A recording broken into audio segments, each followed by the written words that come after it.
Welcome to Bridging the Gap, If These Walls Could Talk. I've got Zita, our co-host today, is joining us, and then we've got Nicole Merrill from Coldwell Banker. So excited to jump into a great show today. Looking forward to get things kicked off.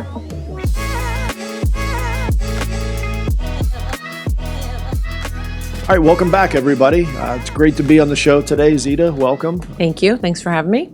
So Nicole, interested to hear about what you're doing in the realty space. I want to have a conversation first and foremost about that and what you do, and then we'll dig into some other topics from there. I think we had a cool conversation about some of the staging and stuff, the before you're actually listing a property. So I want to get into that as well. Yes, thank you. Thank you for having me. Looking forward to it. So tell me about your start in realty. How long have you been doing what you do, and what kind of made you get into that? So this is going on my 6th year in real estate. Okay. I wanted to find something that could take my sort of love of home decor and people and mesh that together. I stayed at home with kids for a number of years before I got back into real estate. And so I was just looking for something that could be flexible with that. Got into real estate, found out very fast how much I love it. Yeah. And just it has been a little bit of full steam ahead ever since. Okay. Yeah. Mm-hmm. So 6 years, I have to imagine, like when you started 6 years ago, it's much different than now.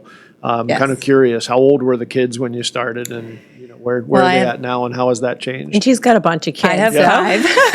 5, okay. I have 5 kids, so they were all pretty little. I'll have to do the math in my head here, thinking about all their ages. My youngest were 2.5-year-old twins when I got started, almost 3. So, and then they go up from there. So they are 18 to 9. Oh, okay. Yeah. So Nice. That definitely was, a juggling act, getting into working mom again mode and going through all of that, and just navigating that portion of it. Mm-hmm. So I have to imagine, like, I think, Zita, a lot of people get into real estate because of the flexibility. She mentioned. Or so they think, right? Well, I was just going to say, like, so. Yeah, we know that now. I think flexibility is relative, right? I mean, it's Sure. You can maybe start your morning when you want, but ultimately, it's the demands of your clients and the market, and being able to be engaged with people that have their own timeline. Right? I think it's all about how busy do you want to be, meaning like how involved do you want to be in your career and how successful you want it to be, because I think just like anything in life, it's what you put into it is what you get out of it. And I think real estate is very much that way, that if you want to be really good at being a real estate agent and you really want to be present for your clients, it takes a lot of time and commitment. And but which is a good thing, because you can create that balance, and as real estate agents, we can create the boundaries.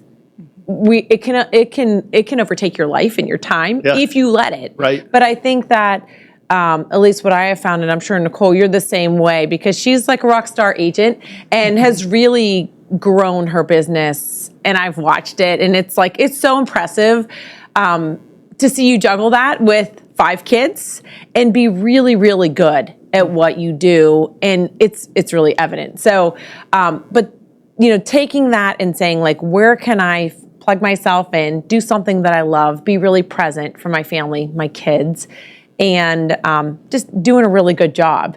So I think it does take someone that really runs their business like a CEO, where you say that this is what I'm going to do, and I'm not going to do it halfway. I'm all in. But I have parameters as well, because I have a life outside of this. And I think you find that your clients that you attract respect that, appreciate you, and will never try to overstep the boundaries with that. And they appreciate when you say, I can do this, do you have flexibility? And I think 99% of the time, the client they understand that. Yeah. Unless it's the house they really want. And I think, I think too, it's all in how you run your business, because you don't want your business to run you. Mm-hmm. And when you have proper systems in place and you follow those parameters, it's less of a juggling act, because there's expectations. You've already set the proper expectations with your clients, And also, I like to say that I feel like this is the ultimate mom career because it is so flexible. If my kids have something I need to go to their school for during the day, I can schedule that in my calendar. It goes in my calendar as an appointment. It's non-negotiable. But I can bounce back and forth between working, school if I need, and back to working. So that's the ultimate flexibility for me. I was a little bit naive in the beginning, thinking I would just do this very part-time. It's so flexible. You know, you can build a successful business while doing it very little. I don't think that's true now. I think it's like you said, what you put into it is what you're going to get out of it. So successful real estate agents are all in typically, and you know, you're giving that top tier service to your clients all the time. So. Yeah, she does it really well. So full tilt, light switches on. Yes. When you do something, you do it. Right. Which I love that mentality, because I think a lot of times people, they're like, oh yeah, I'll do that. And they try it for a couple months and they don't really put the energy in. They're like, that's not for me. Well, if you go all in, maybe it would be. So that's awesome. That's a great attitude. Right. Yeah. So take me through this step. So we were talking before the show, and I'm kind of interested to dig in a little bit more on this. So the whole process that starts before you do a listing, you were describing like the photos and the cleaning. And so you've got kind of a timeline of events that happen, and they're pretty regimented from, start to finish to get to the point before you even list a property. So run us through that and give us some details there. So I really like to focus on listings. Of course, I work with buyers too, but listings have really become my specialty. Okay. And it does start with preparation. So we don't just go in and take photos and throw it on the MLS. That may work, but it's not going to get the results that my sellers are expecting. Sure. So I have a process after I've met with the clients, they're working with me, that I come through and we do a staging consult. So I will go through with the clients and tell them, I tell them, don't be offended. This is not how I'm telling you to live. This is how we're going to sell your house. Right. Two very different things. Yeah. So we remove things from countertops. We put things away, knickknacks, things like that. Sometimes we take art down off the walls. We remove some personal items. I don't always like to remove all personal items because I think it's important for people to understand, like, a happy family lives here. Yeah. So we don't remove them from the home, but we want to minimize it so that buyers can see themselves living there. So we do that pre-staging consult. And then from that point, the sellers will follow up, do those type of things. And I usually have about 100 questions, emails. Is this okay? Is this not? During that process, I really consult with them so that they understand the process. And then I hire cleaners. So I provide that as part of my listing package, that I pay for cleaners. Clean homes sell better. I'm sure Zita can attest. Clean homes sell better. And it takes that stress off the sellers. So then they're not thinking like, I got to scrub the toilets. Right. They're able to minimize, put things away, and get ready, because listing a home is a big process. So there's a lot involved. So occasionally, depending on the property, especially if it's a vacant property, I also do some actual staging. Bringing in items if needed, things like that. Okay. So I really just tailor it to whatever that specific property needs. Yeah. And we go from there. And then from there, hire a professional photographer. I have one that I specifically really like, but several that I use all the time. We do photos, video photography, drone photos. Okay. Just to really set those listings up for success. Yeah.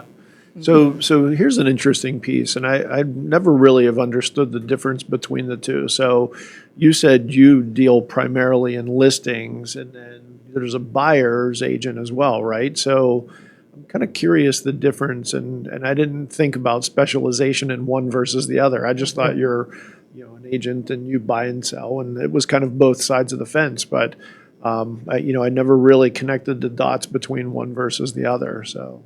I mean, is there a majority of people that do both, or are there people that have the specialization? Like, this is unique and different. I want to learn. Yeah, I mean, I think any real estate agent does both, right? And I think every agent wants to do both, and you just naturally will do both, right? But I would say that if you ask any agent, would they, well, I shouldn't say any, but because it really just depends on your personality, because some agents will say, I love being a buyer's agent because I don't like the stress that I feel working with sellers. To me, that says to me that they're not confident in identifying a price, going through the process you just talked through with your clients, explaining what that looks like and feeling confident to say it in a way that makes your sellers appreciate the constructive criticism versus feeling like it's just criticism, right? So I think that if you ask most agents, they'll say, I'd love to be a listing agent versus a buyer's agent. And the reason for that is once you list the home, you as the listing agent have the opportunity to sell that home.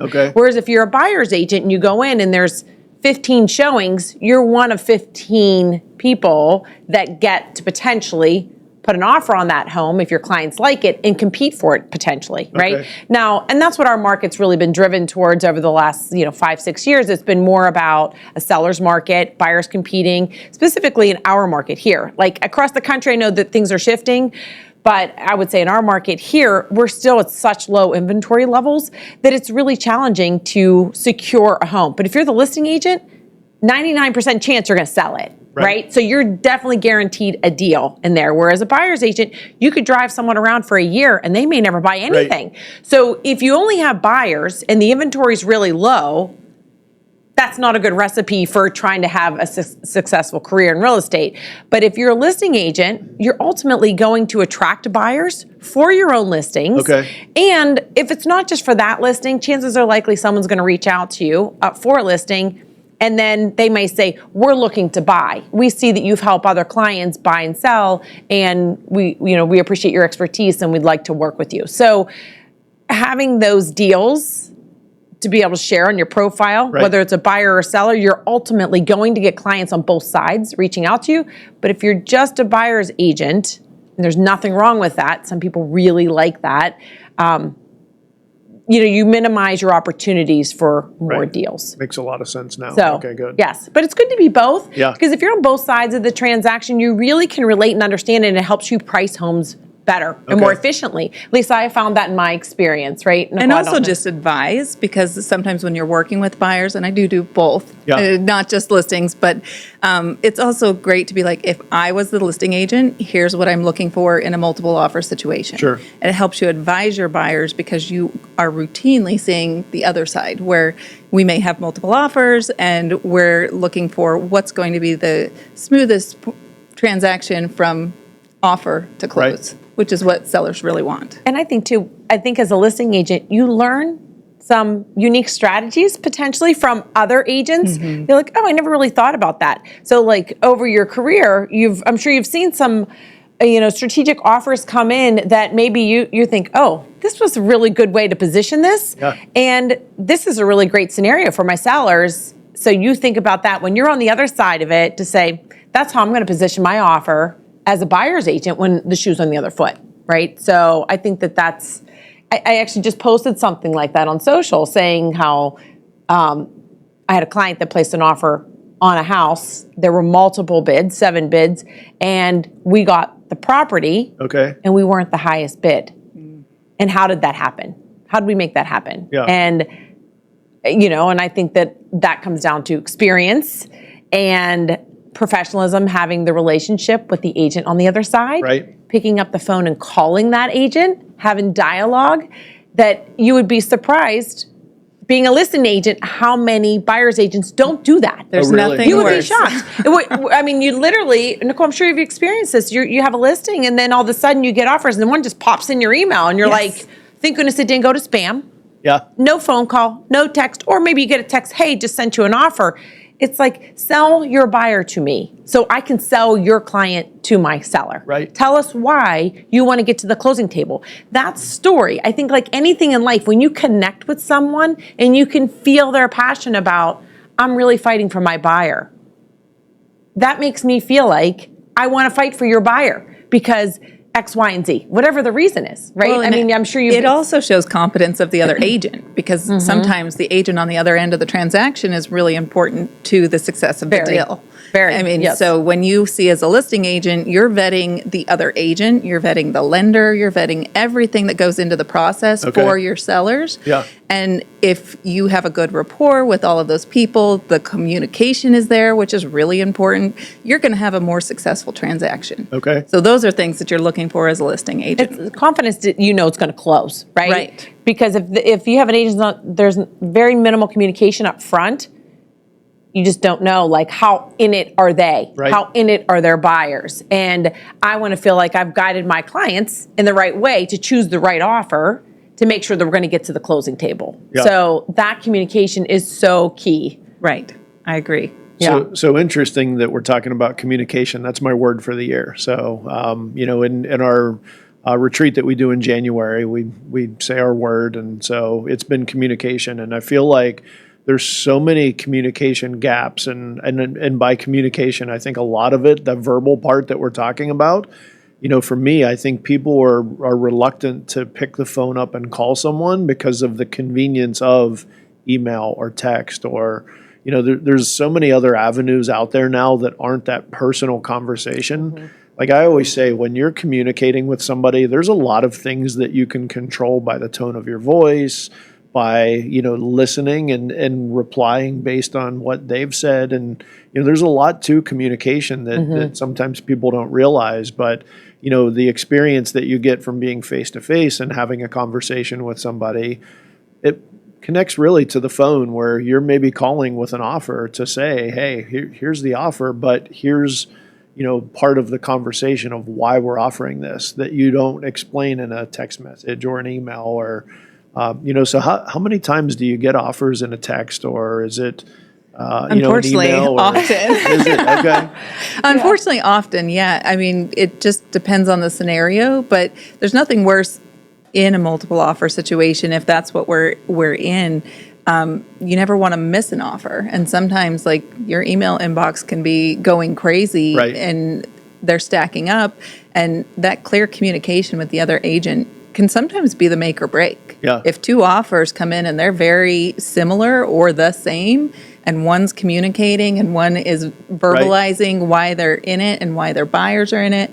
I mean, if it comes down to one versus the other and the sellers are asking my opinion, I'm going to give them that fact. Yeah, that's the easy choice, right? Because you've had a conversation, you've had dialogue back and forth. You understand why they want to buy this house. You can sell that to them and maybe it makes sense. Otherwise, an and at email the end of the day, I mean, real estate can be very emotional. Yeah. It can be sellers want to know that a good buyer is going to be there for their neighbors and those type of things. It is a business transaction, but a lot of the emotion comes in to play as well. So sometimes, especially in a multiple offer situation, those type of things can take them up a notch. So interesting that you bring up the neighbor situation. So we are in, I live at the end of a single street on a cul-de-sac.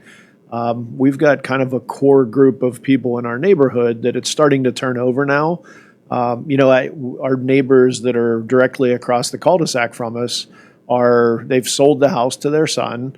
They're moving away to, I forget what county, Westmoreland County maybe. So not far, but still far enough that they're not on our street. So, there's a handful of people that are still on the street that are what I call the originals from when we moved in 20 years ago.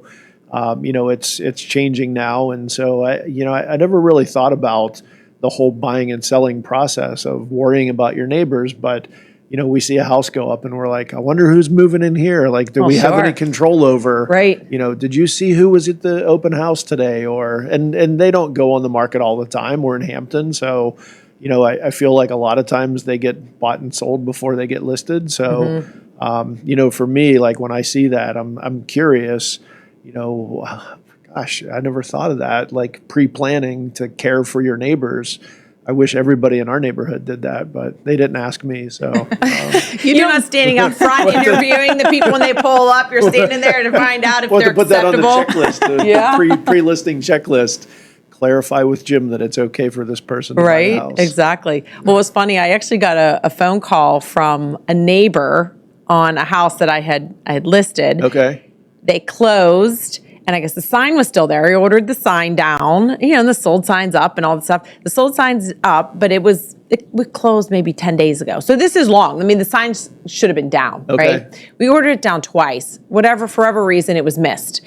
So the neighbor calls me and says, it just doesn't look good that the sign is still up and there's people moving in and, the street, they call me the mayor, and I was laughing and I said, well, he's like, you should really get the sign down. And I said, well, now you have my name and number for whenever you're ready to sell. Yeah. And you've reached out, we've connected. And he was like going on about a couple of other things. And I said, well, hopefully the best part of this is you saw the sale price and what we were able to sell the house for. And he was like, wow, that was such a good price. So it shifted from, he was like kind of like irritated. Right, I could sense that the sign was still up because it didn't feel right, right? They were done with it, right? But I was like, let's talk about the price of what that house sold for. And he was like, we've all been talking about it. And I was like, well, let's talk about that instead of the sign still being up, right? Because if he didn't bring up the whole thing about the sign, if that didn't bug him, we probably would not have connected. So I said, it actually did me a service, by having the sign up a little too long. Right, it got a conversation. So they had a gym in the cul-de-sac, right? He was wanting to know who was moving in and all that kind of stuff. But it's just funny how people, when they live there a long time, they have that kind of fear of like, who's moving in? Who are my neighbors going to be now? Right. So and we've got one neighbor that's recently moved in over the winter and nobody's outside, right? But as spring hits, now people are on the street walking. They're out with their dogs in the yard. They're playing. So, like, I'm interested to connect with some of these new neighbors, see who's who in the zoo, and kind of figure out, are they a fit for me or not? So, I mean, in our street's small. There's maybe 16 houses on the whole street. So you kind of feel like you know everybody, or at least you've got a good wave as you're driving down the street. So, we'll see what happens now the spring's here. So take me through, I'm kind of curious, this is bridging the gap if these walls could talk. So I'm curious to hear about something crazy that's happened in the house or something that you've seen, like something that's unique and different. You're smiling, you probably have a handful here. Well, I have some crazy stories, okay. Yes, a few. Let's hear one of them. Oh, what's appropriate? Going to a final walkthrough and sellers not being moved out and walking through the door expecting, a vacant home and they're in the house, not properly dressed, walking into situations like that. I mean, that's definitely like, there's some crazy real estate stories as far as things like that go, just being taken by surprise, if you will. Yeah. What about at the house level? So you mentioned about people not being moved out. Like, is that a one-off or has it happened more than once for you? I mean, it has happened more than once, but is not something that is very common. Okay. It just depends on the situation. That one that I was talking about was a foreclosure situation that the sellers didn't really want to leave. Right. So that closing was definitely postponed. Yeah. We had planned to close and it didn't happen. So I think with real estate, you just always have to be kind of quick on your feet. Sure. The agents that are really good, it's because they have a solution. So the other agent and I worked together on that one to have, a company come in. The bank paid for junk removal, things like that to get it done because the sellers just obviously weren't going to do it. Right. They didn't want to do it. And just being quick on our feet, getting it done. It took about another week before we were able to close, but those type of things are always popping up here and there. And I think there's a lot of components that go into that too, right? It's not just you and them sitting down and signing paperwork. Like, there's a lot of stuff that happens along the way. There's people that are coming to the closing, and I mean, that's right. It requires a little bit of logistics to reschedule. There's always a lot of moving parts. Always a lot of moving parts with any transaction. Some have more than others, but like I said, being able to, there's always a solution to any problem that comes up in real estate. There's always a solution. It's just a matter of being able to adapt and Right. figure it out, right? Right. And do it quickly. Mm-hmm. And act like you've done it before. Right. Yeah, because I think that's the thing. Like, a lot of times people have a challenge. They're like, oh, what am I going to do? And they stew over it and try to figure out. And I think if you have that, if it looks like you've done it before, then people trust your judgment. If you sit and can't figure it out, then they kind of are skeptical. So I always say, like, the sooner that you can make a decision, whether it's right, wrong, it's going to be a decision that you've made. Act like you've been there before, and then people believe that you have, even if you haven't. So you just have to be confident and make a decision to help them and do what's best for them, not what's best for you. I think if you put yourself in the position of the buyer or the Right. seller, whatever the circumstances, and say, what would I do if this who was your my client is. issue? Right. Like, and it is your issue, right, as their agent, but if it was your home that you were selling or buying, what would you want to have done? And I think if you always put your mindset there for your client, on either side of the transaction, I think you always have the right answer, right? Because it's heartfelt, and it's not something that it's not transactional. It's more connected. Yeah.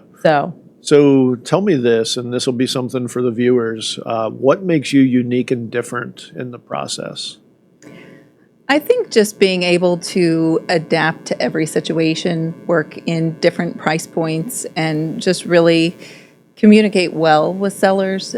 I offer a really broad range of tailoring custom services to each client, getting to know that client, because every transaction is different, and it does go back to communication. You have to meet the client where they are, because some people, they don't want any of the touchy-feely, emotional, it's a business transaction, let's get this done, show me the numbers. Right. And you have to be able to do that. Other people, this is their home, they've lived in it for 40 years and raised a family, and it's an emotional process.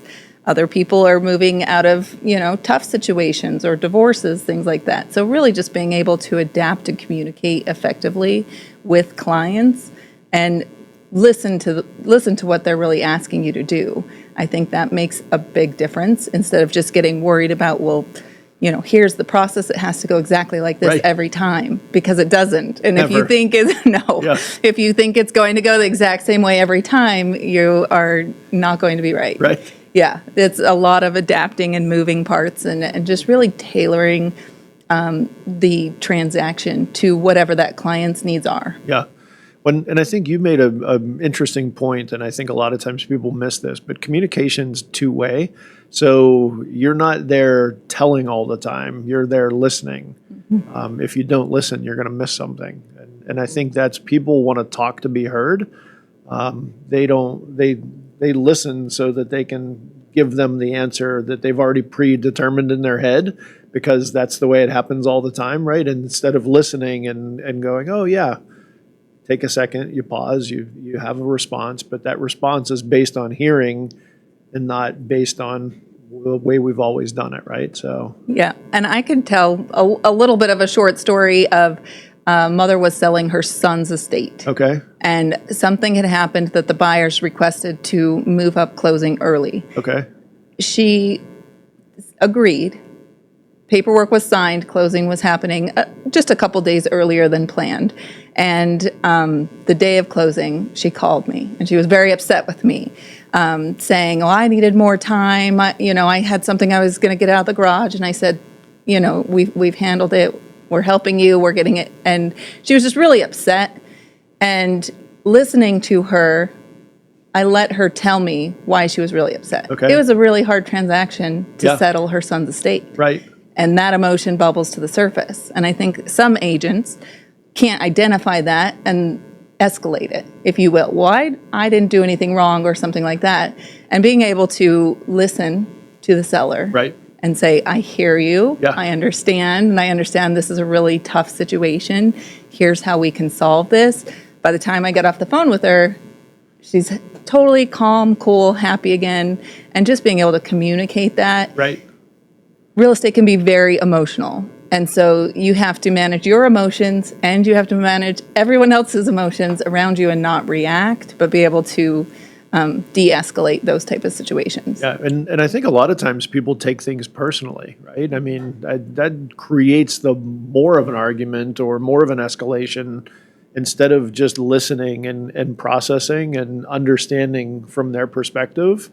Okay, I get it now. It makes sense. Here's how we can help. I think a lot of times people want to get defensive and argue, and it's never the right answer. Well, I think we're part therapists too. Yeah. We're therapists from a friend standpoint, sometimes marriage therapists, sometimes we're babysitters. I mean, you name it. I mean, it all comes into the mix because when you bring in like this big decision that they're making in their life, whether it's selling their home that they've raised their kids in, or like you said, unfortunately, sometimes it's not a pleasant experience, or maybe it's a divorce or a death situation. And then you have kids that get involved, like adult kids are involved in transactions. I mean, there's just so many different emotions and stages of life that we get to experience on such a great level, right? Like we're so fortunate to be able to come into people's homes and be able to help them navigate this process and be part of it. But listening, learning, and giving advice as if it was my parents, my sister, my best friend, my husband, right? If you look at your business that way, it will change your business. I mean, it really does, because it's very heartfelt, but you're giving solid business financial advice to someone to say, this is what I would do. And I think it goes a long way, and it's evident you do that in your business and why you've grown it like you have. So it's really impressive. Well, it's great having somebody on who is successful, and it's great to hear about it. I'm learning a lot about real estate as we go. Zita's great to give me some insight and tips, but it's good to hear firsthand experience and get that from you. So if somebody's looking for you, they want to put a listing up, website, then what social media platform has the best content for you? Where would they look? I'm definitely I have my website, but most commonly on Instagram or Facebook. Yeah. You can find me on there, on several others as well. But those are my main sites that I post on. I also say just Google. One thing I think more people should do if they're looking for an agent, read their reviews. Yeah. Mm-hmm. Read the agent's reviews. Google them. What comes up when you Google them? Can you find that agent? Right. Can you see the transactions that they have been going through? Because that's going to tell you, is this person knowledgeable to do what I want to do? And it's amazing to me how many people don't go through that process of actually interviewing agents. Right. I love when sellers call me and say, I found you on Google. I'm interviewing 3 agents. Would you be interested in interviewing? And I love that. It gives them control. And absolutely. Because they've read your reviews. Right? They're like, all right, I already have a leg up, and they've seen me on Instagram. They found me online. I have no personal connection to this person. It is based solely on reviews, my web presence, those type of things. So I already know when I walk through that door, I already have a leg up against most other agents. Yeah. When we always say, too, that social media platforms accelerate the relationship that people have with you. So, a lot of times they feel a connection with you. That's why you're one of the 3, or that's why you're the one, is they've seen your content. They've seen your kids. They've seen your family. They've seen you in the marketplace. They interact and they become part of that relationship before they've actually even had a conversation with you. So that's huge. There's nothing better than getting recognized in the wild, if you will. Yeah. Going into a shoe store and having someone say, wait, do you sell real estate? Yeah. And I'm like, yes, I do.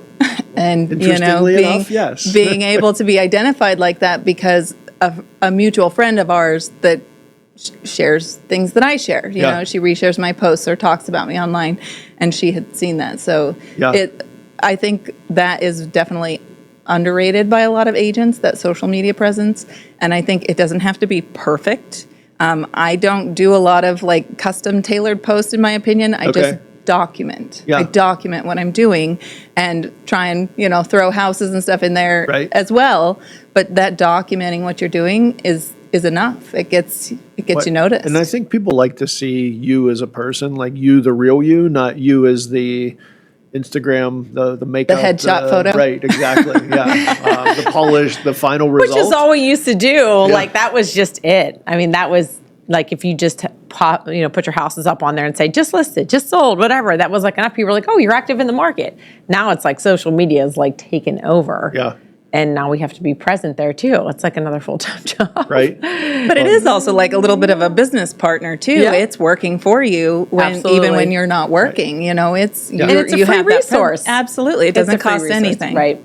Right. Well, another free resource. It's great having you on the show today. I think this was a great episode. Thank you, Zita, for being the co-host. Thank you. Thank you, Nicole, for being here and Thank you. talking about your business and what you do. Thanks, everybody, for joining. We'll see you on the next episode.